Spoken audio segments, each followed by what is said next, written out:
और कभी ईद का दिन आ जाए, ईद का बहाना बनाकर कहा जाता है कि छुट्टी है, लेकिन जब ईद आती है तो ईद के फ़ौरन बाद ही वो जो छुट्टी का बहाना बनाकर वो मुलाकात मिस करवाई जाती है। तो खान साहब ने कहा कि उसके फ़ौरन बाद मुलाकात करवानी चाहिए, लेकिन ये नहीं करवाते।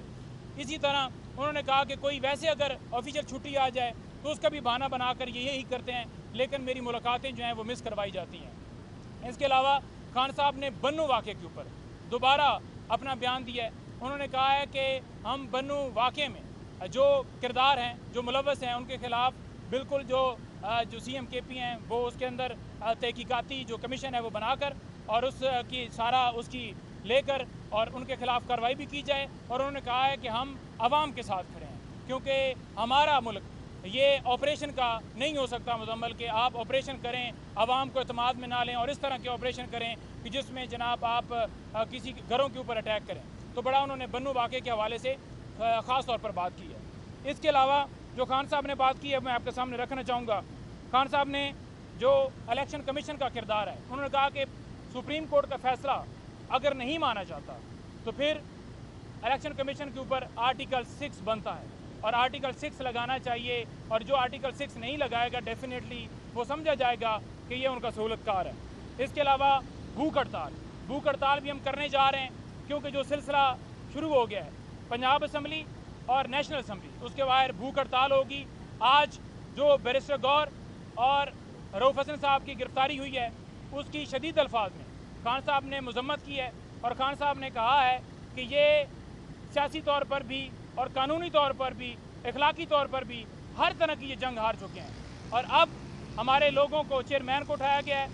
सेक्रेटरी इन्फॉर्मेशन है उसको उठाया गया है, और उसके साथ साथ हमारे सोशल मीडिया के एक्टिविस्ट 11 के करीब वो उठाए गए हैं, और जंजुआ जो कोऑर्डिनेटर था इंटरनेशनल मीडिया के साथ उसको उठाकर कहा जा रहा है कि इसका तल्लक जो है वो कहीं ऐसे मुल्कों के साथ था जो मुल्क के अंदर जो है वो हमारे मुखालिफ हैं, और ये यानी कि प्रोपेगेंडा का ये दहशतगर्द हैं। तो मतलब पाकिस्तान का हर बंदा दहशतगर्द है जो क्रिटिसाइज़ करेगा, जो बात करेगा कि आपने डाका डाला है, जो बात करेगा कि आप अपनी आईनी हदूद के अंदर हैं, जो बात करेगा कि फार्म 47 नून लीग वालों से, पीपल्स पार्टी वालों से मंगवाए जाएँ। तो मतलब कोई भी कानून और आइन की बालादस्ती की बात करेगा तो वो बिल्कुल होगा। और नवाज शरीफ खान साहब ने कहा कि उसे क्लीन चिट दी गई है, जिस तरह उसे लाया गया वहाँ पर जो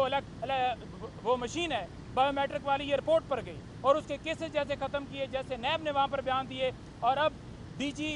एंटी करप्शन है पंजाब का चट्ठा, उसका भी रेफरेंस इसलिए ख़त्म किया जा रहा है, केस इसलिए ख़त्म किया जा रहा है क्योंकि वो इनकी मुताबिक एंटी करप्शन की FIRें हमारे लोगों पर दे रहा है, और वो पंजाब के अंदर जो इनका नाजायज़ हुक्म है वो उसकी तकमील कर रहा है। इसके अलावा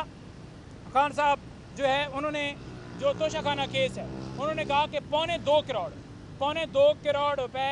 जो है वो हारों की जो कीमत थी उसको इन्होंने 2 अरब किया ताकि जुरिस्डिक्शन में आ सके नैब की, और इन्होंने उसके अंदर जो है 14 साल सज़ा दी कि सज़ा तो सस्पेंड हो गई, लेकिन उन्होंने कहा कि वही अप्रूवर इनाम शाह और उसके साथ दूसरा उसी को इसमें लाया जा रहा है। और ये इनाम शाह जो है उन्होंने कहा कि ये और ओन चौधरी, ये दोनों जो थे, ओन चौधरी जो है वो इद्दत केस के अंदर उसने आकर गवाही दी। ओन चौधरी क्योंकि जहांगीर तरीन का आदमी था और वो बनी काला, उसको मैंने रखा हुआ था, और वो शाह महमूद कुरैशी उनकी जो है जितने भी उनका ग्रुप उसके ऊपर पाबंदी लगा रहा था, और उसको हमने उस वजह से निकाला कि ये ग्रुप का हिस्सा बना है। उसके बाद उसने ये क्योंकि वहाँ पर इनाम शाह था, तो इनाम शाह एक तो 2 तनख्वाहें ले रहा था, एक तनख्वाह ले रहा था जो कि बनी गाला से ले रहा था हमसे, और दूसरी तनख्वाह ले रहा था सरकार से। तो खान साहब ने कहा कि जो मैं पता लगा कि ये तनख्वाह ले रहा है, मजीद छानबीन से पता चला कि ये तो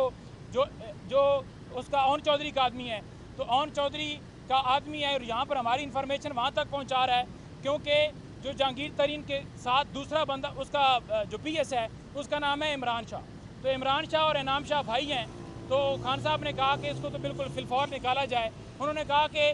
वो मुखालिफ वो हमारे हक़ में बयान दे सकते हैं, जो हमारे दुश्मन हैं। ओन चौधरी को लाया गया इद्दत केस के अंदर और इनाम शाह को लाया गया इस केस के अंदर, तोशाखाना केस के अंदर। तो इनकी वैल्यू क्या है? एक होता है ना कि कोई गवाही देता है, कोई न्यूट्रल बंदा देता है। नवाज शरीफ कहा कि मेरे खिलाफ गवाही देगा तो वो तो देगा क्योंकि मेरे दुश्मन है। तो ये प्लांट करके लोग लाए गए। और खावर मानका के हवाले से भी उन्होंने कहा कि खावर मानका अब दोबारा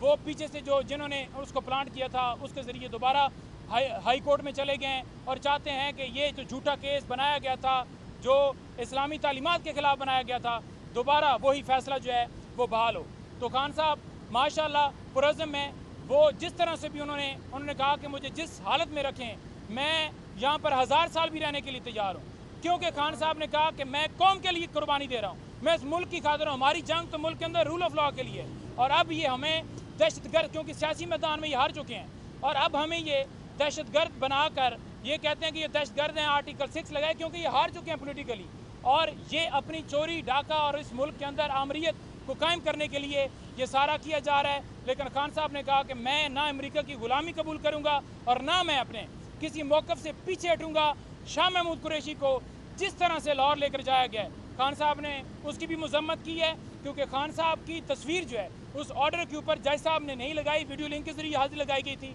और शाह महमूद कुरैशी की वीडियो लिंक के ज़रिए हाज़िरी लगाई गई तो उसकी तस्वीर थी, और फिर शाह महमूद कुरैशी ने वीडियो लिंक के ज़रिए खास उसकी खारिज हो गई है। तो एक तरफ खान साहब की सिक्योरिटी का बहाना बनाकर वीडियो लिंक के ज़रिए पेश करते हैं, और जहाँ पर हम कहते हैं कि वीडियो लिंक के ज़रिए पेश करके इस्लामाबाद वाली 6 बेल्स जो हैं ये डिसाइड की जाएँ, वो नहीं की जाती। वहाँ कहा जाता है कि कानून अलग है, लेकिन जहाँ पर इन्होंने गिरफ्तारी डालनी हो 9 मई के केसेस के अंदर, तो वहाँ कहा जाता है कि जनाब आपको वीडियो लिंक के ज़रिए ही शामिल किया जाता है। उन्होंने कहा है कि जिसने CCTV चुराई उसने 9 मई करवाई, हम इंडिपेंडेंट तहकीकात का मुतालबा करते हैं।